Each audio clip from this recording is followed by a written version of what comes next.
Okay, the manager's here to take your questions if you'd like to start. No questions, so that's it. We've done that before. Yeah. 27 is relegation form. Yeah.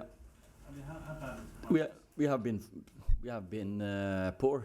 We've hit more or less a brick wall towards the end of the season, so that's of course very disappointing. Then again, the big plus is the season's over.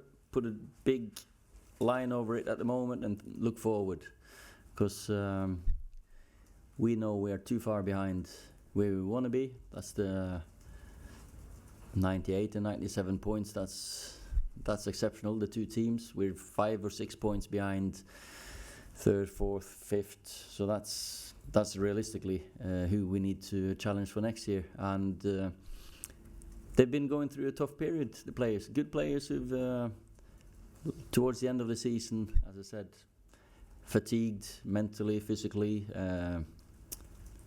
Today is normally with some confidence on the pitch there, you win that game. And the most confident boy was Mason. He was it was great to see him. A joy, and that gave the fans, supporters, me, the players a lift. So that's what we got to, probably that and Scott McTominay were the only two pluses. Do you think Ole Edward and the Glazers recognise just how big a job you have got on your hands and how Definitely. time it's going to take? Oh yeah, I've had loads of conversations, and they've been upfront and honest, and we know where we are, we know where we're at, and it's too far behind where we want to be, and it just towards the end of the season makes it clearer. When I came in round about Christmas and we had that great run of form, sometimes that's human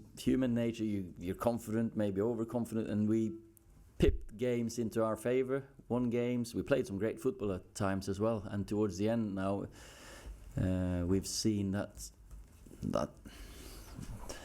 exceptional efficiency we had didn't last. So they know as well that we are in for like how do you say it?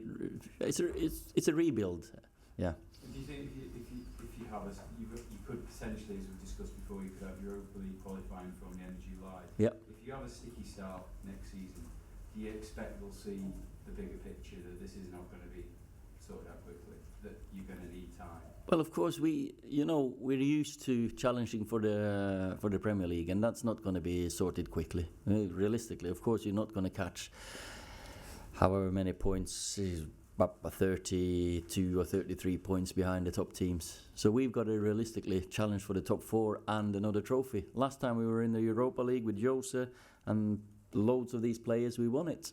And FA Cup, Carabao Cup, they're trophies that we have to start the season with aiming to win.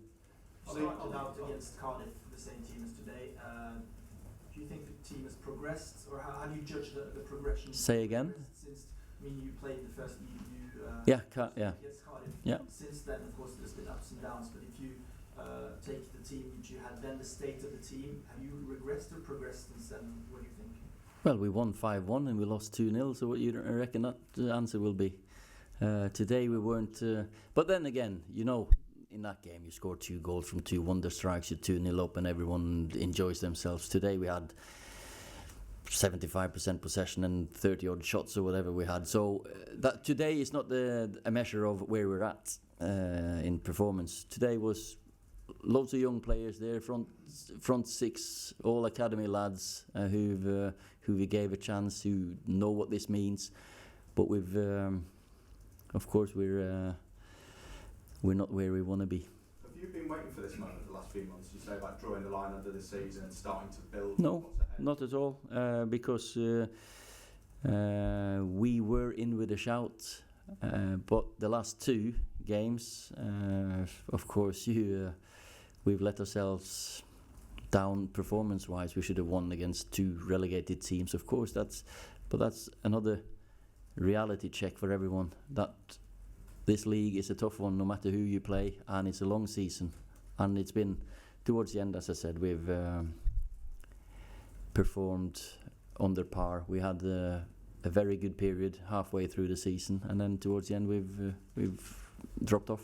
Ollie, given the great run you had at the start, Yeah. are you surprised how much you've fallen off, or you know, or is it a shock because you No. kind No, it's not a shock.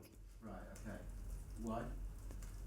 Because the dynamics of football, it's margins, it's confidence, it's lack of confidence, it's habits, it's coming in every day, doing the right things. It's a long season. We, towards the end, had too many, how do you say, because I was criticised early on that I played the same team too often, and then we got injuries, and then we had to rotate and switch the team, so we couldn't keep that winning team together, and we didn't have a strong enough base to keep those performances up. There's players Okay, you last obviously question. Sorry? You've been clear that there's players that are going to go, Ollie, Yeah. but there are obviously ones that you want to keep. Is there any update or progress on David De Gea? David's got 1 year left of his contract. Of course, we want to extend with him. They're in talks, so let's hope it'll get sorted. And we that 1st of July, we know who's going to be with us, and it's going to be a very, very important pre-season for us, because next season is big. Okay, Will guys. be here next season or not? Sorry? Not you, Alexis, will be here or not the next season? Alexis has a contract with us, so I'm not going to speak too much about individuals. And when we come back 1st of July, we can have the next chat, and that will be a nice little summer for me. Okay. Okay. guys,